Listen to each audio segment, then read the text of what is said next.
Bienvenue à la Semaine de prière 2021, événement de l'Église adventiste suivi à l'échelle mondiale. Car c'est dans le monde entier que Dieu nous envoie tous proclamer son message.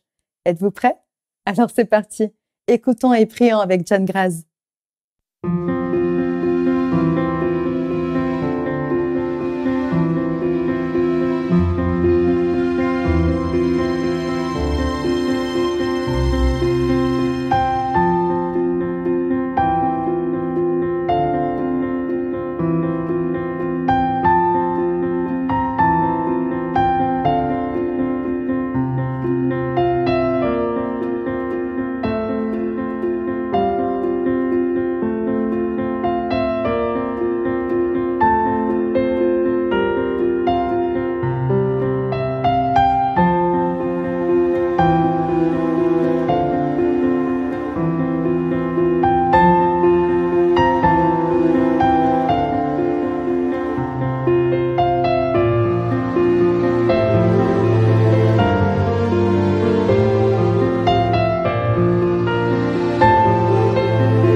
Voici notre 5e rencontre de prière.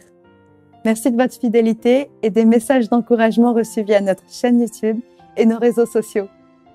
Hier, nous avons écouté un message d'espoir délivré par notre orateur de la semaine, John Graz, au sujet du jugement final. En contraste à cet élan d'amour venant de Dieu, un ennemi agit pour nous éloigner de celui avec des contrefaçons. Comme le dit le dicton populaire, il est prudent de connaître ses ennemis. Ainsi, nous serons avisés et il ne pourra pas nous duper ni voler notre joie et notre espérance. C'est l'histoire de Callie et Kevin à qui l'ennemi a tenté de voler la joie pour toujours.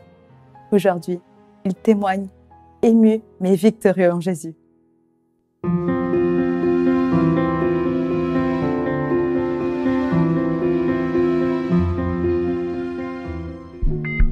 They basically said, we don't know how she's alive. You know, the only thing we can do at this point is pray. There's nothing else we can do medically.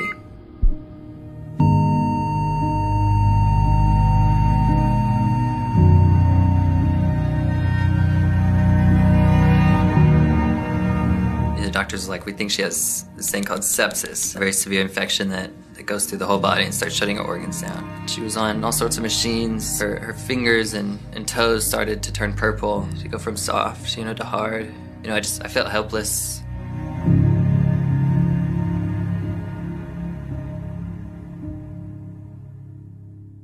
From a very young age, I knew that I wanted to be a mom. That's what I wanted to kind of grow up to be. And when I did finally start to think about, what would his nursery look like? What would this actually be?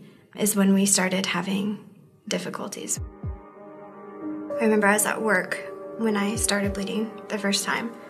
Callie got, basically inverted, called Trendelenburg, where you lay with your feet, higher than your head. And she's like, I'm not moving. I don't want anything to make this worse. I'm going to do everything I can to save him. My path was set, I'm a mama bear. I'm going to protect my babies. And if that meant surrendering my life to save his, then that's what had to be done. What they had been saying from the start was starting to happen. Basically, woke up, had breakfast, and then I remember being like, my tummy hurts, and then it was just blackness. So after they started, putting all these tubes in her and get her on life support, they wanted to, make an attempt to deliver Quinn. So she was already, very much dilated already. He was already coming, and he was very small. And Callie was not awake for this. She was already out of it. She did not know. She never. Okay. She never got to hold him. Yeah, he was beautiful. He was perfect.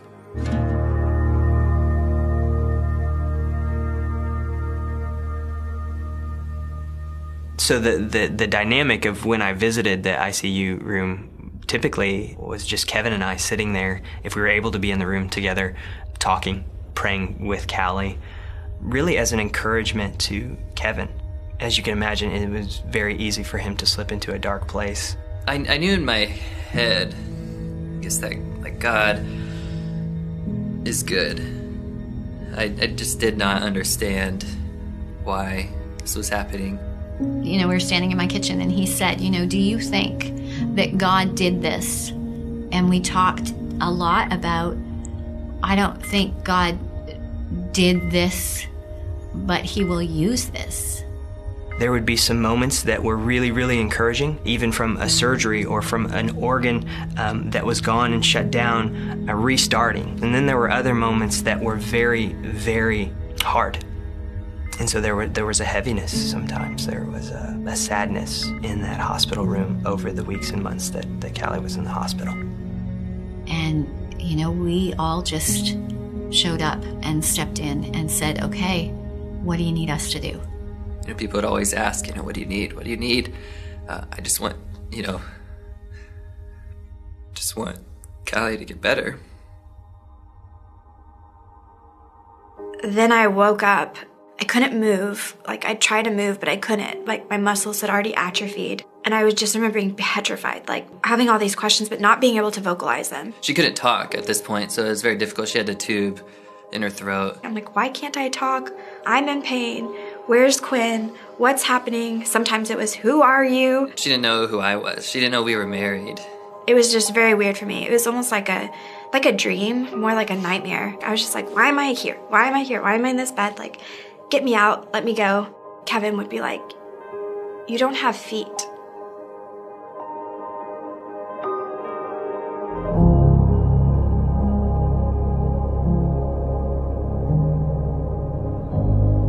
In all, she was hospitalized for almost 1.5 years.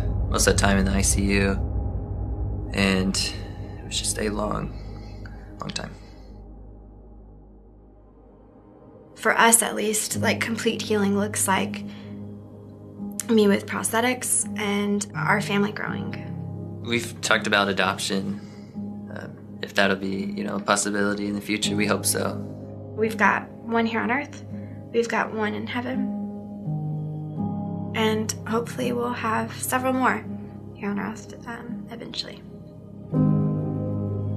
The real thing that needs to go out and go forth is that God is good in spite of what you may walk through and what you are walking through potentially. That is that he uses suffering and pain to the worst degree, and he reveals himself.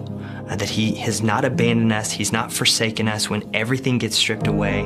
It's that he's working something out in us that ultimately is going to yield something really beautiful and the best for us. A lot of people wonder why I still believe in God, why I still worship him, why I still praise him. He didn't do this to me. Sin, and because this world is the way that it is why this happened. It doesn't matter if I don't have feet here. I'm gonna have feet in heaven, where Quinn's at. I'm gonna be running after him and playing with him there. And, all of the rest of it just kind of melts away when you've got that perspective and you know the truth. If you pulled everybody back into the room and you rewound, it wouldn't be done any differently. She'd do it all over again.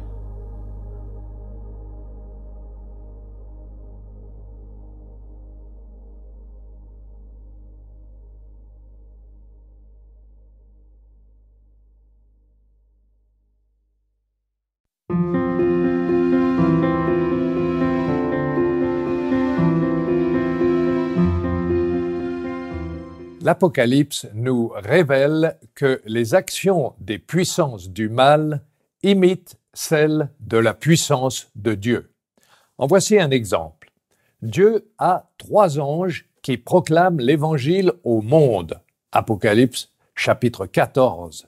Le dragon, lui, a 3 esprits démoniaques qui vont vers les rois de toute la terre afin de les rassembler pour le combat du grand jour du Dieu Tout-Puissant. Apocalypse chapitre 16. Le message du 2e ange se fonde sur cette façon de penser. Dieu a une cité. Le dragon, lui, crée sa propre cité, Babylone. Babylone proclame aux êtres humains un message contrefait de l'Évangile éternel. Par conséquent, il ne prévaudra pas. Notre lecture précédente avait pour titre « Adorer le Créateur ». Le 5e texte que nous allons lire s'intitule « L'Évangile triomphe de toutes les oppositions ». Le second ange, souvenez-vous, proclame une bonne nouvelle. Elle est tombée, Babylone la Grande, qui a abreuvé toutes les nations du vin de la fureur de son impudicité. Examinons plus en détail les éléments clés de ce message. Tout a commencé dans une plaine au pays de Shinéar, un autre nom désignant la partie sud de la Mésopotamie, et c'est un nom qui désigne aussi Babylone. C'est là qu'après le déluge, les êtres humains décidèrent de construire une ville qu'ils appelèrent Babel, ainsi qu'une tour atteignant le ciel. Dans ce récit, le nom Babel se fonde sur le verbe hébreu balel, ce qui signifie mélanger. Babel signifie donc confusion. Le récit porte sur un projet unissant les êtres humains dans un but commun. Il parle d'actes et d'accomplissement d'une ambition humaine qui dépasse l'imagination. Elle vise cette ambition à la domination de la terre et des cieux. Cette ambition, aux proportions cosmiques, consistait à construire une cité cosmique qui, en toute indépendance de Dieu, intégrerait les deux sphères les plus importantes de l'existence, à savoir l'humain et le divin. Les Babyloniens appelaient la ville Babilani, porte des dieux, probablement parce qu'on se représentait la ville en tant que cité cosmique unifiant les êtres humains ici-bas et les dieux dans le ciel.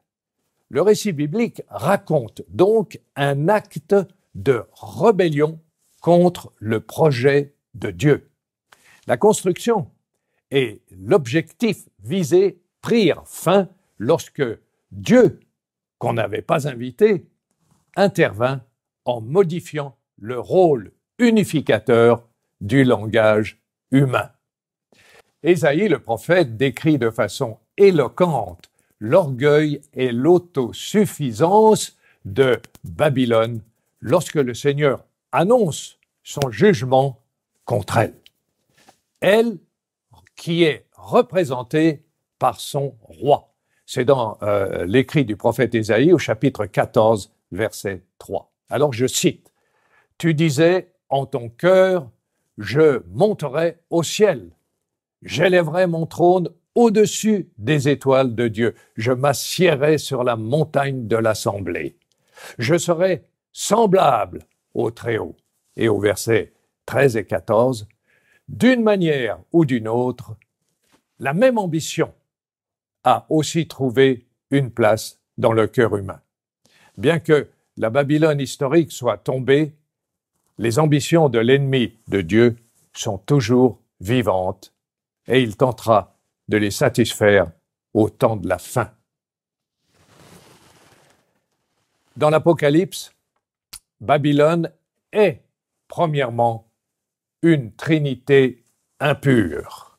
Elle est constituée de trois puissances unies pour promouvoir le programme du chérubin déchu de l'ennemi de Dieu, le dragon qui semble assumer le rôle de Dieu. La bête, deuxième puissance, montant de la mer et qui imite souvent le Christ. Et la bête montant de la terre, également appelé faux prophète, qui accomplit une œuvre de séduction.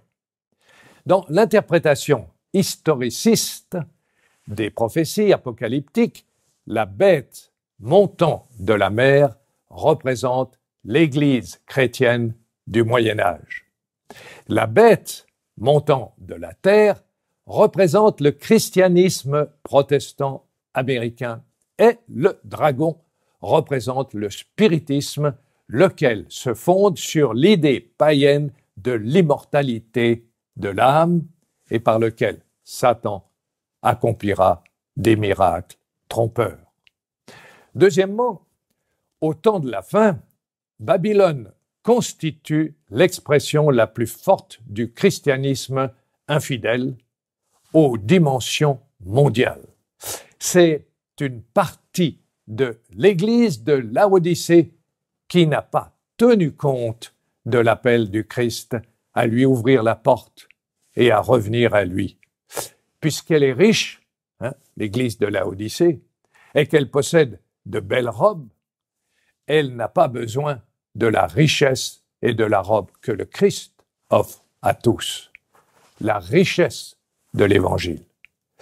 Les bêtes qui constituent Babylone ne sont pas les bêtes de l'oppression sociale ou de l'oppression économique des sociétés modernes, mais une expression apostate du christianisme qui s'opposera au peuple de Dieu au temps de la fin. Troisièmement, Babylone tend la main au monde avec un faux message de salut. Elle, et je cite, a abreuvé toutes les nations du vin de la fureur de son impudicité. Apocalypse chapitre 14, verset 8. La force qui anime Babylone est la passion, le désir, et non un esprit éclairé par le Saint-Esprit. En partageant le vin de la prostitution spirituelle, Babylone est identifiée en tant qu'épouse infidèle, ce qui implique son infidélité au Seigneur. Dans l'Ancien Testament, l'infidélité d'Israël à Dieu consistait à contracter des alliances avec les nations afin de se protéger et aussi à accepter les pratiques religieuses et les croyances des autres nations. Les deux sont des expressions de l'apostasie. Dans l'Apocalypse, Babylone cherche le soutien des rois de la terre et elle soutient la tromperie et l'adoration du dragon. Quatrième point, dans le processus de la constitution de la Babylone du temps de la fin, le dragon tend la main au monde non chrétien pour l'unifier autour des convictions du christianisme infidèle. C'est assurément une tâche difficile, car la planète est remplie d'une multiplicité de religions mondiales, de pouvoirs politiques antagonistes, de modes de pensée contradictoires et même d'athéisme et de sécularisme. Le moyen le plus efficace pour le dragon d'atteindre son but serait donc d'utiliser des phénomènes surnaturels. Pour changer la loyauté des êtres humains, rien n'est plus efficace qu'une expérience surnaturelle qui semble irréfutable. L'Apocalypse parle de l'accomplissement de grands miracles de la part du dragon et de ses agents. Ils entraîneront des changements dans la configuration sociale, politique, religieuse du monde, changements qui, à l'heure actuelle, semblent impossibles à prévoir. Mon commentaire, après avoir identifié ce qui se dissimule derrière le nom de Babylone, l'auteur de notre texte en vient au cœur du message qui est le triomphe de l'agneau.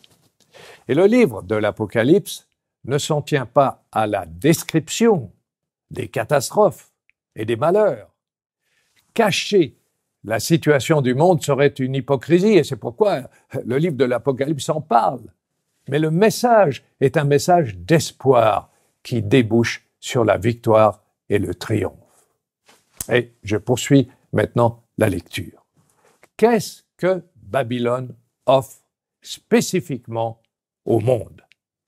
Sa propre voie de salut par la proclamation d'un faux évangile.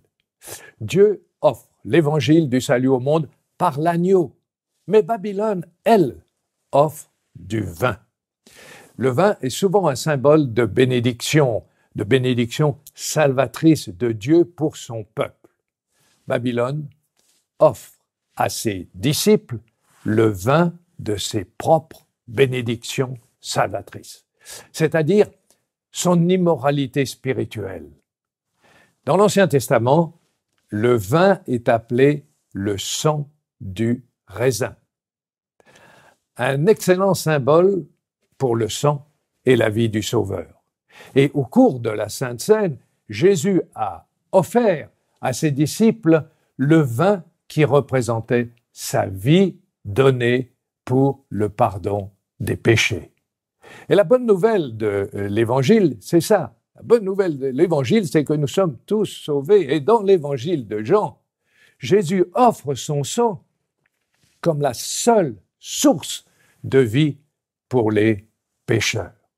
Mais le faux Évangile, appelé le vin de la fureur de son impudicité, c'est-à-dire de ses enseignements infidèles, est la corruption du plan divin pour la race humaine. Et donc, une infidélité, une immoralité spirituelle. La race humaine sera polarisée par la confrontation entre l'évangile du salut du Christ et le faux évangile du salut du dragon ou de l'ange déchu. Cette confrontation aboutira à la chute de Babylone, laquelle se fera en 2 étapes. La première, spirituelle, est encore en cours d'élaboration.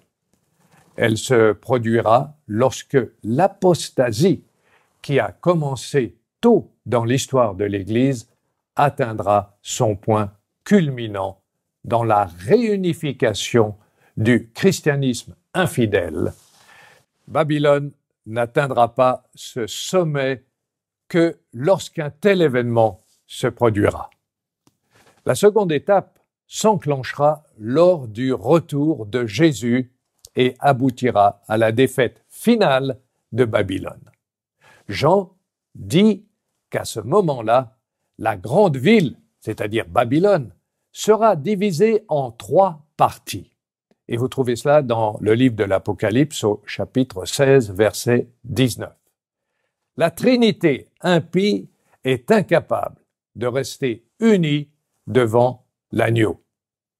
Je cite, « Ils combattront contre l'agneau, et l'agneau les vaincra. » Apocalypse chapitre 17.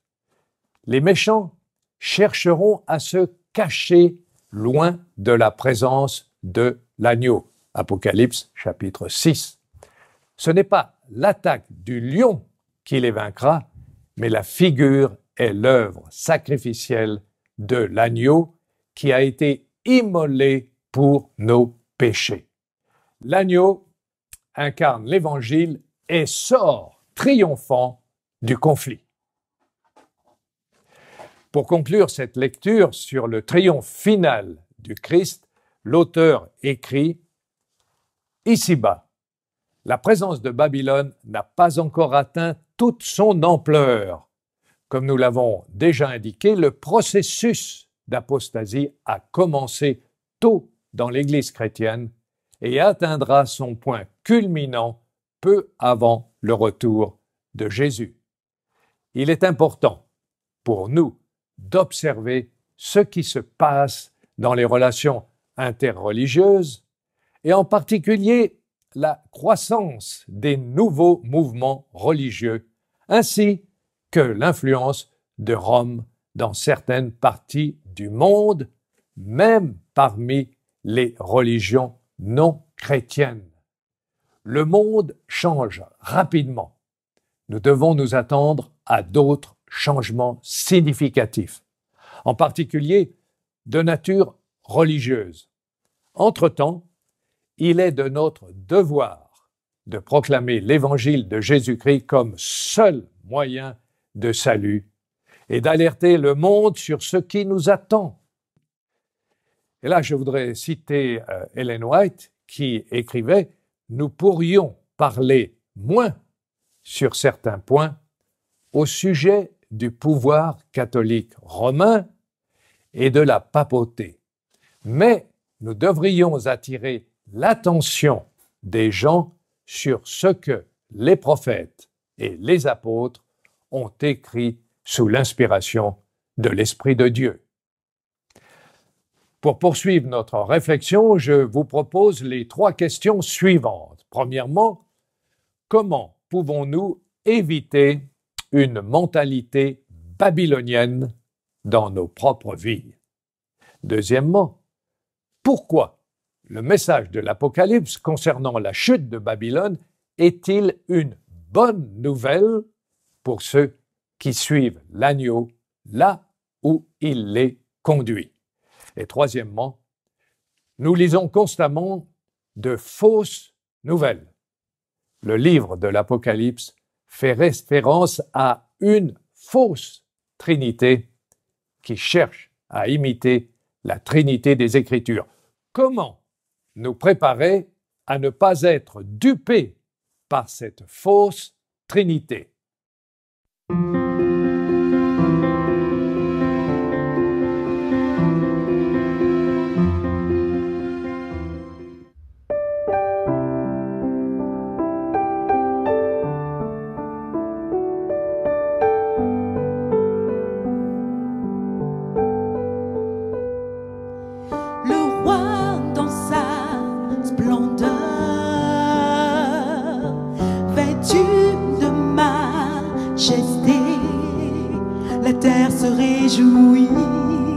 La terre se réjouit, il est paré d'éclat. La nuit essaie de fuir au son de sa voix, au son de sa voix. Oh Dieu, tu es grand, nous chantons, oh Dieu, tu es grand, et tous verront, oh Dieu, combien tu es grand.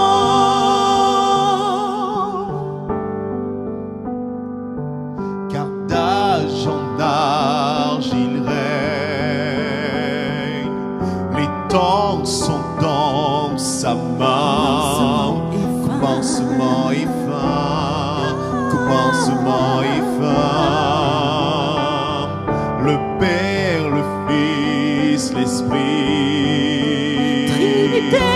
Trinité divine, lion et l'agneau, lion et l'agneau.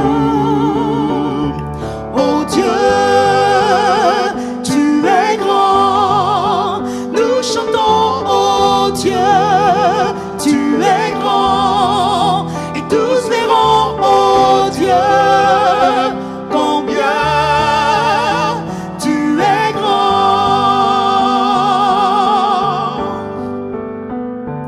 Oh Dieu, tu es grand, nous chantons, oh Dieu, tu es grand, et tous verront, oh Dieu, combien tu es grand.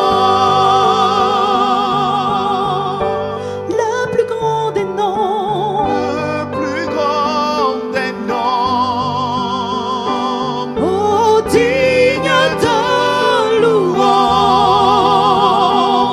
mon cœur s'écrie, oh Dieu, tu es grand.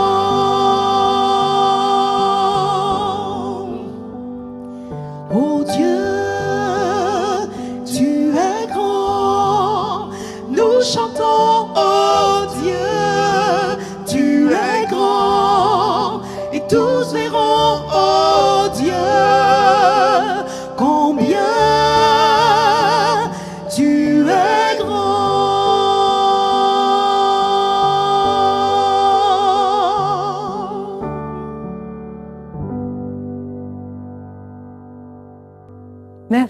à John Graz pour ces éclaircissements si importants. Toutefois, n'oublions pas qu'il est important de savoir qui est à fuir. L'essentiel est d'avoir les yeux fixés sur celui qui nous aime et qui désire toute notre attention, le Dieu 3 fois saint. Alors, c'est sur lui que nous nous attarderons demain. Quelle vision avons-nous de Dieu? Correspond-elle à la réalité? Est-ce difficile de croire à l'amour de Dieu selon ce que dit de lui la Bible? Ne ratez pas notre rencontre de demain et invitez vos amis. Pour rappel, cette série de messages est disponible en replay sur adventplay.tv. Je vous souhaite une très belle soirée. Que le Seigneur se révèle à vous de manière claire et réelle. À demain.